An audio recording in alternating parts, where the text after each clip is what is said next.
जय हिंद साथियों। आज हम बात करते हैं अपने भारत की बहुउद्देशीय नदी घाटी परियोजना के बारे में। क्या इनकी आवश्यकता पड़ी और कौन कौन सी भारत में नदी घाटी परियोजनाएं विशेषतः काम कर रही हैं।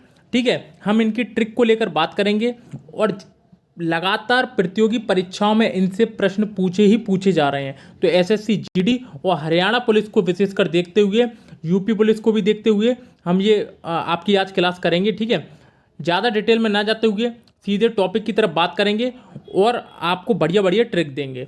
चलिए हम थोड़ा सा चलते हैं, इसका बैकग्राउंड समझते हैं कि आखिरकार बहुउद्देशीय नदी घाटी परियोजना की उपयोगिता क्या है और इससे क्या लाभ होते हैं।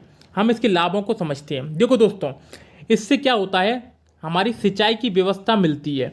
सिंचाई की व्यवस्था कैसे मिलती है कि जब बरसात नहीं होती, जब क्या नहीं होती, बरसात नहीं होती और हम क्या करते हैं, बांधों में पानी को इकट्ठा कर लेते हैं। तो बांधों में जब हम पानी को इकट्ठा कर लेते हैं और बरसात नहीं होती तो हम इसका प्रयोग सिंचाई में कर सकते हैं। ठीक है, सिंचाई में कर सकते हैं, जिससे कि हमें क्या होती है, हमारी फसलें सही रहती हैं। उसके बाद दूसरा है जल विद्युत उत्पादन। तो जल विद्युत उत्पादन हमें पता है, जल से विद्युत का भी उत्पादन होता है। तीसरा, बाढ़ पर नियंत्रण होता है। बाढ़ पर नियंत्रण होता है। ठीक है, जैसे ये बांध बने हैं, इससे क्या होता है, हम जो पानी का जो फ्लो है इसको रोक सकते हैं। बहुत ज़्यादा स्पीड में आता है तो हम बाढ़ पर भी नियंत्रण कर सकते हैं। पर्यावरण का बचाव, मतलब जो बहुत तेज पानी आता है तो मिट्टी का कटाव होता है, जिससे क्या होता है, पर्यावरण का नुकसान होता है। पेड़ पौधे उखड़ जाते हैं तो उनका भी नुकसान होता है। तो बांधों को बनाकर हम इस होने वाली हानि को भी बचा सकते हैं। अंतःस्थलीय नौवहन का विकास किया जाता है इसके द्वारा ही। मत्स्य पालन उद्योग में भी ये सहायक है। तो ये कुछ प्रमुख इनके लाभ हैं और भी कई ज़्यादा विशेषताएं हैं इनकी, जिनसे संबंधित हमें जानकारी होनी चाहिए। ठीक है, चलिए अब हम थोड़ा सा चलते हैं आगे, पहली अपनी परियोजना की तरफ, दामोदर नदी घाटी परियोजना की तरफ। क्योंकि स्वतंत्र भारत की पहली बहुउद्देशीय नदी घाटी परियोजना कौन सी है, तो वो हमारी है दामोदर नदी घाटी परियोजना। दामोदर नदी घाटी परियोजना के बारे में यदि हम बात करें तो 7 जुलाई 1948 को भारत की संविधान सभा के एक अधिनियम द्वारा कार्य करना शुरू किया गया था दामोदर नदी घाटी परियोजना। बात समझ में आ रही है? तो 1948 में संविधान सभा की स्वीकृति मिली थी इसको और इसने अपना काम करना शुरू किया था। देखिए, भारत सरकार और पश्चिम बंगाल की ये संयुक्त उपक्रम था, लेकिन बाद में बिहार सरकार को भी इसमें ऐड कर लिया गया। ठीक है, तो अब ये तीनों की संयुक्त परियोजना हो चुकी है। पहले केवल भारत सरकार और पश्चिम बंगाल की संयुक्त उपक्रम था, लेकिन अब इसमें बिहार सरकार को भी इंक्लूड कर लिया गया। तो इस वाली बात को आप ध्यान रखना कि ये स्वतंत्र भारत की पहली बहुउद्देशीय नदी घाटी परियोजना है तथा 7 जुलाई 1948 को संविधान सभा की एक अधिनियम द्वारा कार्य करना इसने शुरू किया था। चलिए नेक्स्ट तथ्यों की तरफ चलते हैं। चलिए अब हम बात करते हैं अपनी ट्रिक के बारे में और कुछ जो दामोदर नदी पर जो परियोजनाएं बनी हुई हैं उनके बारे में हम आज बात करेंगे। ध्यान से समझना, अंत तक बहुत ज़्यादा मज़ा आने वाला है। देखिए, जीके की ट्रिक देखो पहले अपनी कि दामोदर नदी पर स्थित परियोजनाएं कौन कौन सी हैं, इसके बारे में हम बात करेंगे। और हमारी ट्रिक है दादू के पति दामोदर। किसके? दादू के पति दामोदर, ये हमारी ट्रिक है। ठीक है, अब देखो दा से क्या बन गया, दामोदर घाटी परियोजना। तो दामोदर घाटी परियोजना किस किस के मध्य है? झारखंड और पश्चिम बंगाल के मध्य में है। किस नदी पर? दामोदर नदी पर। दूसरा, दू से है दुर्गा बैराज परियोजना। दुर्गा बैराज परियोजना किसके मध्य है? झारखंड व पश्चिम बंगाल के मध्य में। तीसरा है के से कोनार डैम। क्या? कोनार डैम, ये कहाँ पर है? अपना झारखंड में। ठीक है, चौथा है पंचेत बांध, झारखंड व पश्चिम बंगाल। ये बहुत ज़्यादा आईएमपी, इस वाली बात को ध्यान रखना। पंचेत बांध झारखंड व पश्चिम बंगाल के बीच में दामोदर नदी घाटी पे है, दामोदर नदी पे। तीसरा अगला है तिलैया। तो ती से हो गया तिलैया परियोजना, जो कि झारखंड में है और वो भी किस नदी पर? दामोदर नदी पर। तो ये 5 प्रमुख नदी घाटी परियोजना है जो दामोदर नदी पर अवस्थित हैं। तो याद कैसे करेंगे? दादू के पति दामोदर। दा से हो गया दामोदर, दू से हो गया दुर्गा, के से हो गया कोनार, प से हो गया पंचेत और ती से हो गया हमारा तलैया। और दामोदर का मतलब दामोदर नदी पर। बात समझ में आ रही होगी आपकी? तो ध्यान रखना, ये झारखंड और पश्चिम बंगाल के मध्य ही है सारी चीज़ें, बेहद महत्वपूर्ण है ये। तो दामोदर किसकी सहायक नदी है, तो ये भी आप ध्यान रख लेना। थोड़ा सा मैं आपको यहाँ पर डिटेल में बता दूँ कि यहाँ पर हमारी गंगा नदी आती है ऊपर से, ठीक है, और गंगा की एक जो हुगली सहायक नदी है, ये हुगली कोलकाता में, ये कौन सी नदी है अपनी, हुगली नदी है जी, ठीक है। और हुगली की यहाँ पर एक सहायक नदी है जिसका नाम है दामोदर नदी। कौन सी नदी, दामोदर नदी, जो कि छोटा नागपुर के पठार को 2 भागों में बराबर बराबर बांटती है, ठीक है। छोटा नागपुर के पठार को बराबर बराबर भागों में बांटती है दामोदर नदी। इस वाली बात को अभी आप ध्यान रखना, ठीक है।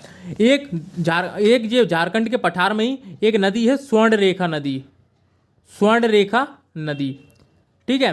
और स्वर्ण रेखा नदी के बगल में ही है जमशेदपुर, जमशेदपुर बेहद आईएमपी है जमशेदपुर, ये स्वर्ण रेखा नदी के ही किनारे में है, ठीक है। ज़्यादा डिटेल में बात नहीं करेंगे क्योंकि हरियाणा पुलिस और एसएससी जीडी के लायक इतना ही आता है, ठीक है। तो चलिए नेक्स्ट उस पर चलते हैं अपन। अगला है महानदी पर स्थित परियोजनाएं।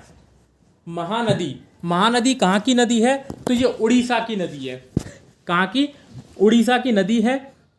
और ये हमारा अमरकंटक है, अमरकंटक आपने सुना होगा। अमरकंटक से हमारी 3 नदियाँ निकलती हैं मध्य प्रदेश की, नर्मदा, सोन और जोहेला, 3 नदियाँ निकलती हैं, नर्मदा, सोन और जोहेला। ये कहाँ से निकलती हैं हमारी, ये अमरकंटक से निकलती हैं, ठीक है। अब अमरकंटक के दाहिनी साइड से बघेलखंड के पठार से ही हमारी एक नीचे की ओर से एक नदी निकलती है जिसका नाम है महानदी। क्या, महानदी, छत्तीसगढ़ बेसिन से, ठीक है। तो महानदी ओडिशा में होती हुई पूरा ज़्यादातर इसका जो भाग है वो ओडिशा में बहता है, तो इसलिए इसको ओडिशा की जीवन रेखा भी कहा जाता है। तो महानदी पर स्थित परियोजना को देखते हैं। इसकी ट्रिक क्या है हमारी, माही, माही वे, समझ सकते हो आप, ठीक है, गाना भी ऐसा। तो माही से महानदी परियोजना और ह से हीराकुंड परियोजना। तो हीराकुंड जो बांध बना है वो किस नदी पर है, महानदी पर, महानदी पर है अपना हीराकुंड बांध। और कहाँ पर है, तो ये ओडिशा में है। कहाँ पर है ये, ओडिशा में है, ठीक है। तो ये सारी बातें आपको याद रखना है कि माही से याद करना है महानदी और ही से याद करना है हीराकुंड बांध, तो जो कि महानदी पर स्थित है और ओडिशा में है, ठीक है। चलिए नेक्स्ट कृष्णा नदी के बारे में देखते हैं कि कृष्णा नदी पर स्थित परियोजना कौन कौन सी है। तो अपनी ट्रिक देखो कितनी शानदार है। कृष्णा नाग के ऊपर, कृष्ण भगवान नाग के ऊपर ही रहते हैं, तो ये अपन को पता ही है। तो देखो ना से बन गया, नाग से बन गया अपनी नागार्जुन परियोजना, ना से अपना क्या बन गया, नागार्जुन परियोजना। और ऊपर से बन गया अपना ऊपरी कृष्णा परियोजना, ऊपरी कृष्णा परियोजना। और ये किस नदी पर है, तो कृष्णा नदी पर है। कहाँ पर है, कृष्णा नदी पर है, ठीक है। तो इस वाली बात को आपको ध्यान रखना है कि कृष्णा नाग के ऊपर, तो नाग से हो गया नागार्जुन परियोजना, ऊपर से हो गया ऊपरी कृष्णा परियोजना। और ये दोनों किस पर है, तो ये दोनों कृष्णा नदी के ऊपर है। आ रही बात समझ में, बहुत ही अच्छी ट्रिक है दोस्तों, अच्छे से समझना इसको आप। नेक्स्ट उसमें चंबल नदी पर स्थित परियोजना, आप बढ़िया ट्रिक देखो उस पर, चंबल पर गंगा का राज, चंबल मैया पर गंगा मैया का राज, ठीक है। अब देखो जरा, चंबल से हो गया चंबल नदी, ठीक है। गंगा से हो गया गंगा सागर परियोजना, ठीक है। पर का मतलब कुछ नहीं है, ध्यान रखना, पर को छोड़ देना, ठीक है। राज सा है राणा सागर परियोजना, और ज से है जवार सागर परियोजना। चंबल नदी पर जो हमारी मध्य प्रदेश में है, चंबल नदी पर 3 प्रमुख परियोजना है। एक गांधी सागर बांध भी परियोजना है, एक गंगा सागर परियोजना भी है, एक राणा सागर परियोजना भी है, और एक जवाहर सागर परियोजना भी है।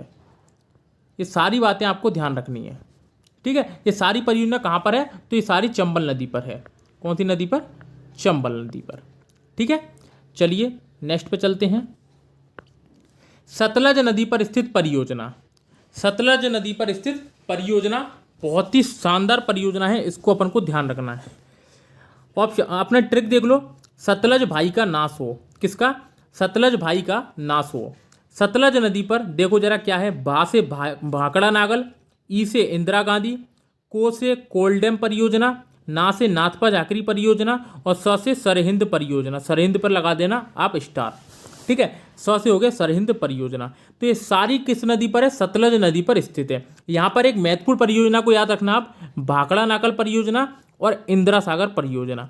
भाखड़ा नागल परियोजना के बारे में थोड़ा सा चर्चा कर लेते हैं अपन यहाँ पर कि क्या इसकी प्रमुख विशेषता है। देखिए, हम बात करते हैं भाखड़ा नागल की। ठीक है दोस्तों, भाखड़ा अलग बांध है, नागल अलग बांध है। ठीक है, नागल अलग बांध है और भाखड़ा अलग बांध है। ये जो है वो हिमाचल प्रदेश में है और ये जो है वो पंजाब में है। ठीक है, ये कहाँ पर है? पंजाब में, और ये कहाँ पर है? हिमाचल प्रदेश में।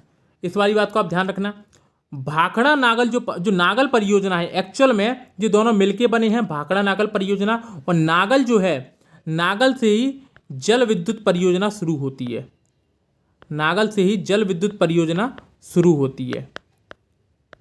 ठीक है, और ये सबसे बड़ा भारत का गुरुत्वीय बांध है। गुरुत्वीय बांध है, ये भारत का सबसे ऊंचा गुरुत्वीय बांध है। तो भारत का सबसे ऊंचा गुरुत्वीय बांध कौन सा है? तो भाखड़ा नागल बांध है। ठीक है, किस किस राज्य में आता है? तो पंजाब में, हिमाचल प्रदेश में, राजस्थान में और हरियाणा में, ठीक है, तो ध्यान रखना इस वाली बात को कि जो भाखड़ा है और जो नागल है वो दो बांध अलग अलग हैं। नागल पंजाब में है, भाखड़ा हिमाचल प्रदेश में। नागल पे ही जल विद्युत परियोजना चल रही है। ठीक है, तो ये वाली बात आपको समझ में आ गई होगी। तो इसका आप स्क्रीनशॉट भी ले सकते हैं और याद भी रख सकते हैं। चलिए नेक्स्ट। चलिए दोस्तों, तो ये सारी अपनी थोड़ी बहुत भारत की नदी घाटी परियोजना थी मुख्यतः। इसके बाद हम अगली क्लास में बात करेंगे अन्य नदी घाटी परियोजना के बारे में। छोटी छोटी वीडियो डालेंगे जो कि आपको फ़ायदा देने वाली है। ठीक है दोस्तों, यदि वीडियो अच्छी लगी हो तो वीडियो पर लाइक, कमेंट और शेयर करके जरूर बताएं कि वीडियो आपको कैसी लगे। फिर मिलते हैं नेक्स्ट वीडियो के साथ, तब तक के लिए धन्यवाद।